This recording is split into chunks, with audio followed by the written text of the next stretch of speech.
Being an identical twin is like living with a mirror that has its own agenda. For 28 years, I shared everything with my sister Madeline. Same face, same voice, same silver blonde hair that our grandmother always said marked us as true Blackwoods. But we couldn't have been more different on the inside. I'm Emma Blackwood, the twin who chose a quiet life running a small art gallery in Boston. Madeline became a high-powered investment banker in New York, collecting designer labels and wealthy boyfriends like trophies.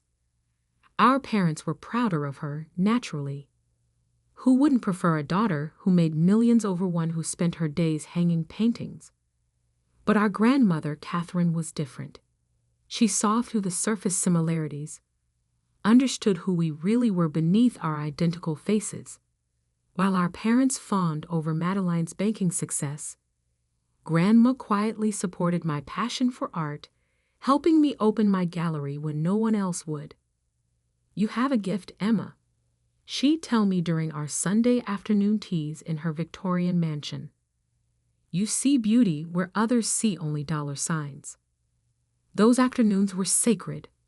Madeline never came. She was always too busy with work. But that was fine with me. It meant I had Grandma Catherine all to myself. Then came the call that changed everything. I was in my gallery, hanging a new collection, when my phone buzzed. My mother's voice was tight with barely controlled grief. "Emma, it's Grandma Catherine. There was an accident." The world tilted sideways. I gripped the edge of my desk, knocking over a cup of coffee. The dark liquid spread across the pristine white surface like spilled ink. What happened? A car crash. She didn't make it. I don't remember much about the next few hours. Somehow, I made it to my apartment, packed a bag, canceled appointments. My assistant Jennifer promised to handle everything at the gallery. The drive to my grandmother's estate in the Berkshires was a blur of tears and memories.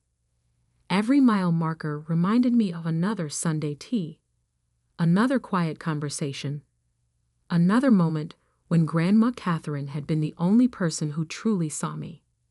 I arrived to find the sprawling Victorian mansion already full of relatives. Cousins I barely knew lounged in the parlor. Aunts whispered in corners. Uncles argued about property values. My parents stood in the foyer, greeting people with practiced sadness. But Madeline was nowhere to be seen. "She's flying in from Dubai," my mother explained, smoothing her already perfect hair. "Some important client meeting she couldn't reschedule." Of course. Even our grandmother's death wouldn't disrupt Madeline's precious career. The next few days passed in a haze of funeral arrangements and family politics. I retreated to my grandmother's library whenever I could, surrounding myself with her beloved books and the faint scent of her rose perfume that still lingered in the air. That's where I was when Madeline finally arrived, 3 days after the accident. "Oh good, you're here," she said, dropping her Hermes bag on an antique table. "Have they read the will yet?" No hello, no tears. Not even a pretense of grief. "She's barely cold," I said, my voice tight with anger. Madeline rolled her eyes. "Don't be dramatic, Emma. We all knew this was coming." Grandma was old. She was 68. Details. She waved her hand dismissively. "The point is, there's $40 million at stake. Plus the house, the art collection. We need to be practical." I stared at my twin, trying to find some trace of the sister I'd grown up with. We still had the same face, but looking at her was like seeing my features arranged into a stranger's expression. "The reading is tomorrow," I said finally. "Mr. Harrison, Grandma's lawyer, is handling everything." "Perfect." Madeline smiled, but it didn't reach her eyes. "Get some rest, sis. Tomorrow's going to be interesting." Something in her tone made me uneasy, but I pushed the feeling aside. I was too exhausted, too grief-stricken to analyze my sister's cryptic comments. That was my first mistake. The next morning, I woke early and went to the kitchen to make coffee. The house was quiet, most of the relatives still asleep in their various guest rooms. But as I passed the study, I heard voices. "Everything's arranged." Madeline's voice, low and urgent, just like you asked. A male voice I didn't recognize. "The papers are perfect. No one will question it." I froze, my hand on the doorknob. And the original? Destroyed, along with all the copies. As far as anyone knows, this is the only version. "Good." Madeline again, satisfied. "You should go. The reading's in 3 hours." I quickly stepped back as the door opened. A man in a cheap suit hurried past without seeing me, clutching a briefcase. Madeline emerged a moment later, startling when she saw me. "Emma, you're up early." "Couldn't sleep," I said carefully. "Who was that?" "Oh, just someone from the bank." She adjusted her silk blouse. Boring paperwork stuff. But I'd seen the man slip something into her designer bag, something that looked suspiciously like legal documents. The will reading was scheduled for 10 a.m. in the main library. Mr. Harrison, a small man with wire-rimmed glasses who'd been our grandmother's lawyer for 30 years, arranged us all in a semicircle. My parents sat together on the antique sofa. Various aunts and uncles claimed the matching armchairs. Cousins perched on ottomans or leaned against bookshelves.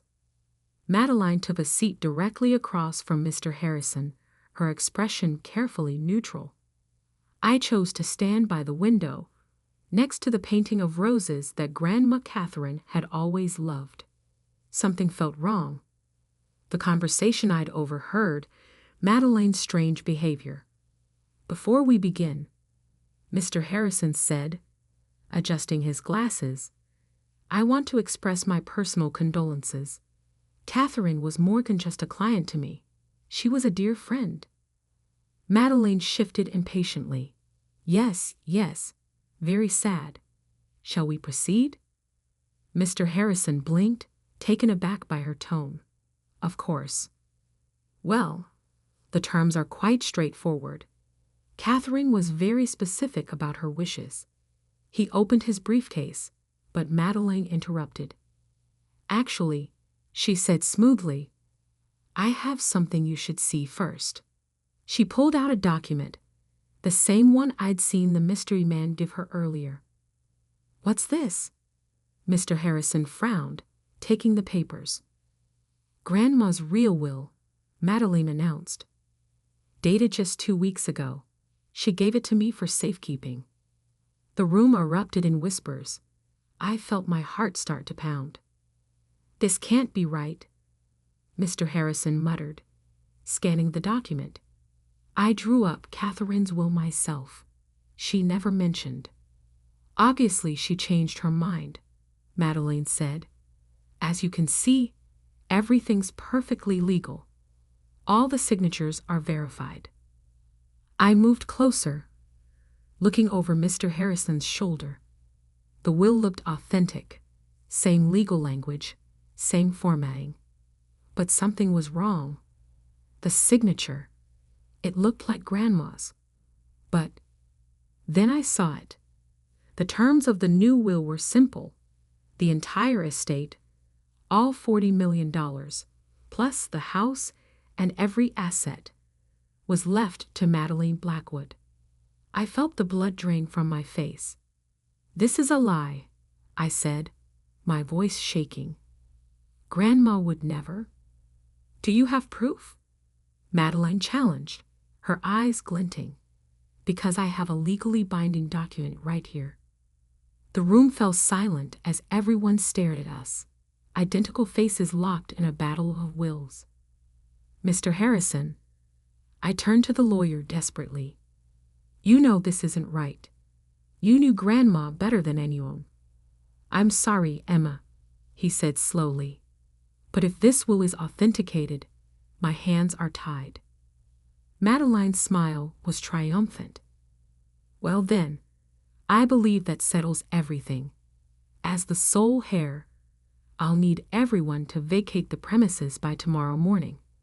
You can't do this, I whispered. She stood, gathering her things with practiced elegance. I already have, dear sister, and you can't prove otherwise.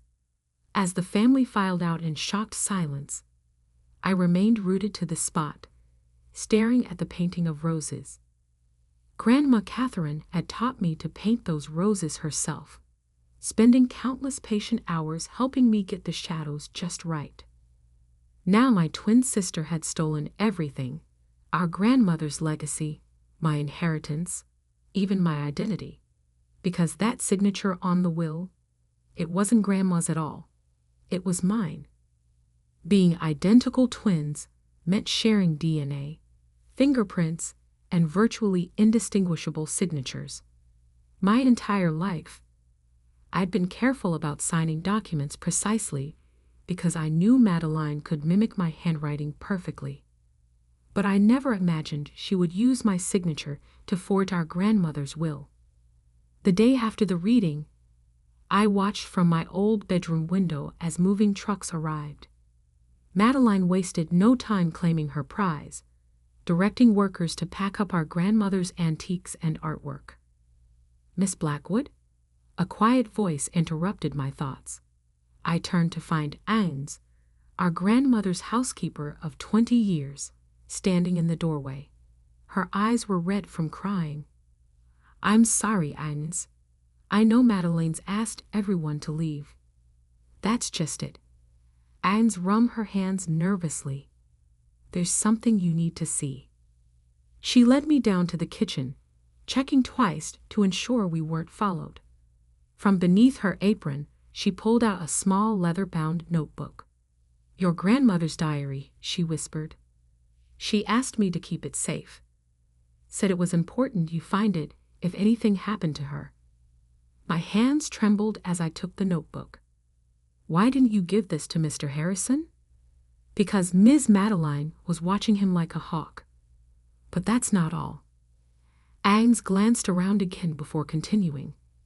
The accident, it wasn't random. My blood ran cold.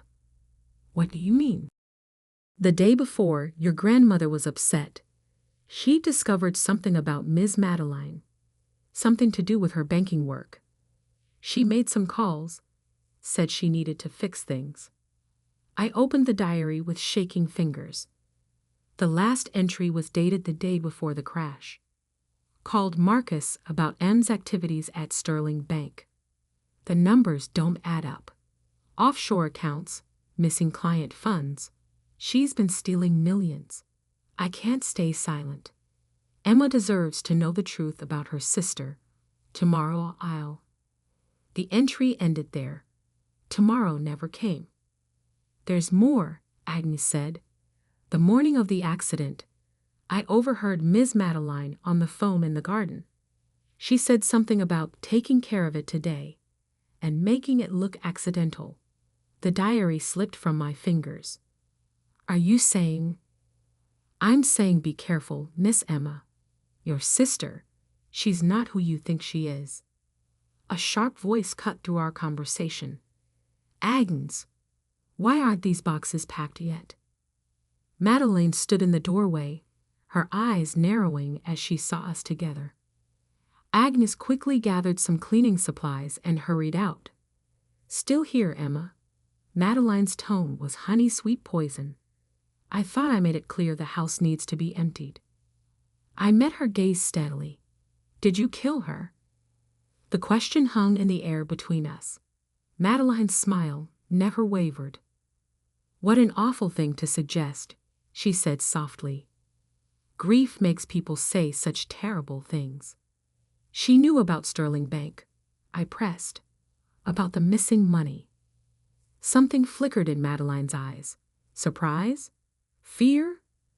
But it was gone instantly. I don't know what you think you know, she said, but I suggest you leave. Now, before you say something you'll regret. Or what? You'll arrange another accident?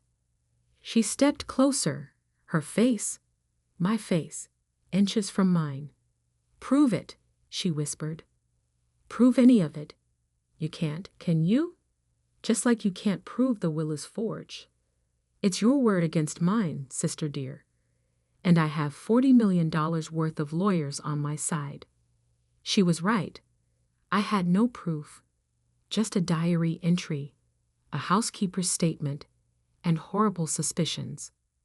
But I had something else, the truth about who I was, who we both were.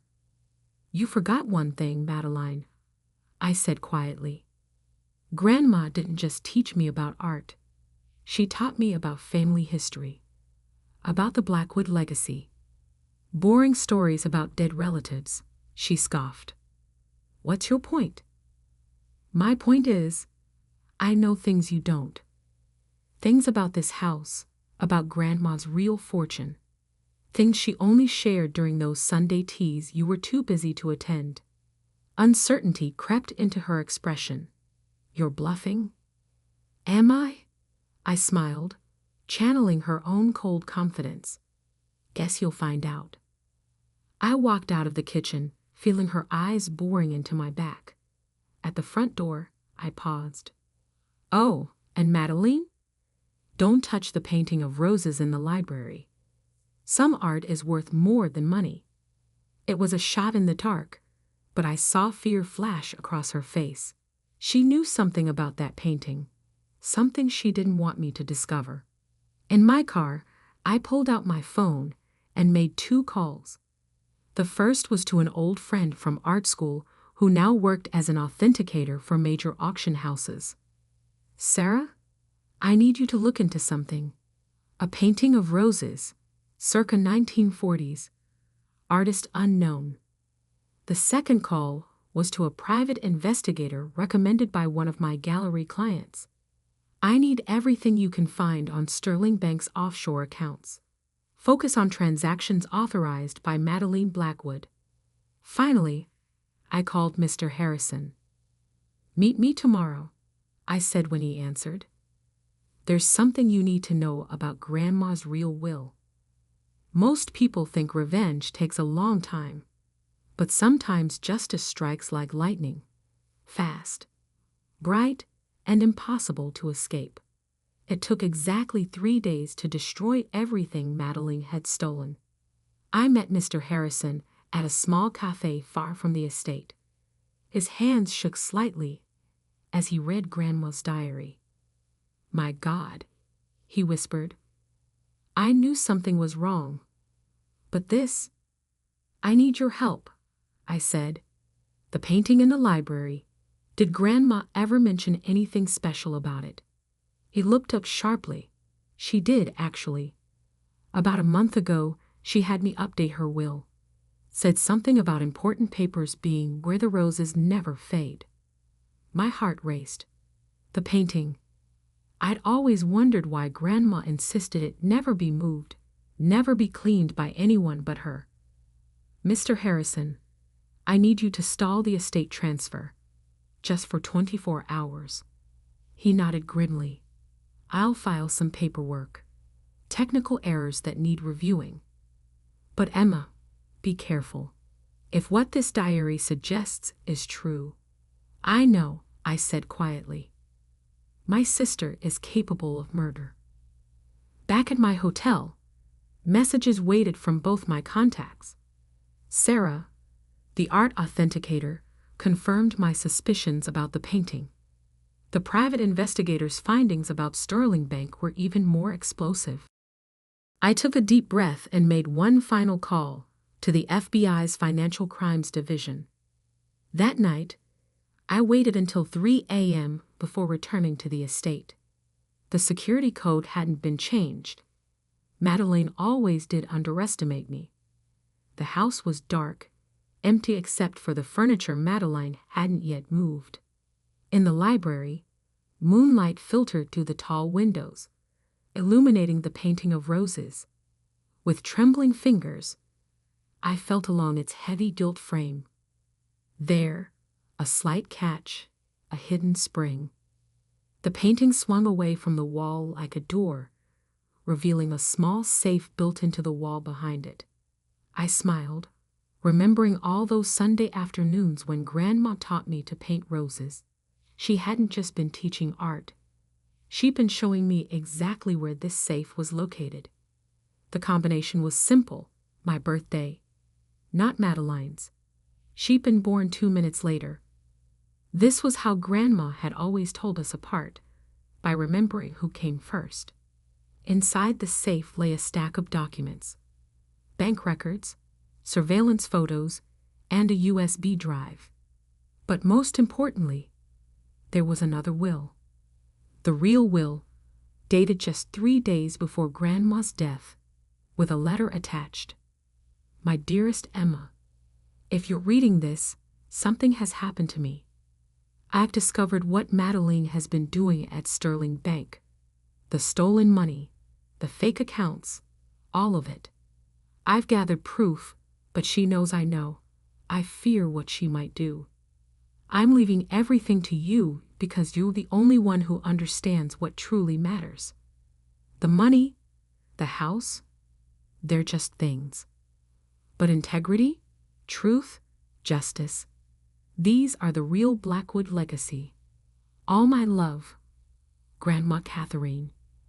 P.S. Give the USB drive to the FBI. They'll know what to do. At that moment, lights flooded the library.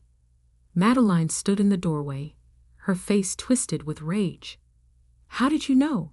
she demanded. "Because I paid attention," I said calmly, despite my pounding heart. "All those Sunday teas you missed. All those boring family stories you ignored. Grandma wasn't just sharing memories. She was leaving clues." "Give me those papers," she snarled, stepping forward. "It's too late," I replied. "The FBI already has copies of everything. They're probably at Sterling Bank right now, seizing records of all your offshore accounts." Her face went pale. "You're lying." "Am I? Check your phone." As if on cue, her phone buzzed. Her hands shook as she read the message. "No," she whispered. "No, no, no." "Yes," I said quietly. "It's over, Madeline. The fraud, the fake will, and—" I held up Grandma's diary. The truth about her death. She lunged for me, but never reached me. FBI agents emerged from the shadows, where they'd been waiting all along. I watched as they led my sister away in handcuffs, her perfect composure finally shattered. The aftermath was a whirlwind of headlines. Bain K-I-H-E-R, A-R-E-S-T-D, F-O-R-F-R-A-U-D, and M-U-R-D-E-R. T-W-I-N sisters, inheritance battle, R-E-V-A-L, D-A-D-Y, Heskijin. Sterling Bank K-S-K-A-D-A-L. Bly L-Al-Hiloneth. In C-L-I-E-N-T Philindes missing. The truth came out quickly after that. Madeline had been stealing from clients for years, hiding the money in offshore accounts. When Grandma discovered her scheme, Madeline arranged the accident, not realizing Grandma had already documented everything. The forged will was just her final attempt to gain control of all evidence against her. She never imagined the real proof would be hidden behind a simple painting of roses. 1 year later, I stood in the library again, now restored to its former glory. Madeline was serving 20 years for fraud and murder. The stolen money had been returned to Sterling Bank's clients, and Grandma's real will had been executed exactly as she intended. I kept the house, turning part of it into an art gallery showcasing young artists. The painting of roses still hung in its place of honor, no longer hiding secrets, but serving as a reminder. Sometimes justice blooms in unexpected places. Agnes still worked as housekeeper, now more family than employee.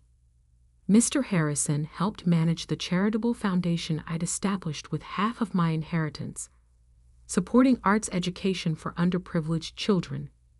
Your grandmother would be proud, he told me one afternoon, watching local kids take art lessons in what used to be the formal dining room. I smiled, touching the locket I now wore, the one Grandma had always worn during our Sunday teas. Inside was a tiny painted rose, a reminder that beauty and truth go hand in hand. She knew, I said softly. She knew that someday the truth would come out. That's why she left all those clues, all those little breadcrumbs for me to follow. And Madeline, he asked, do you ever visit her? I shook my head. Some twins grow apart. Some were never truly connected to begin with. She chose her path, just as I chose mine. Later that evening, I sat in Grandma's library, my library now, and opened her diary to the last page. Below her final entry, I had added my own. Dear Grandma, justice has been served. The roses still bloom, the truth still shines, and your legacy lives on. Not in money or property, but in the lessons you taught me, that art can reveal truth, that patience defeats greed, and that real wealth isn't counted in dollars, but in integrity. Thank you for showing me the way. Love always, Emma. Outside, the sun set over the Berkshire Hills, painting the sky in shades of rose and gold. Sometimes karma doesn't just strike. It blooms, slowly and surely, like flowers in an eternal garden.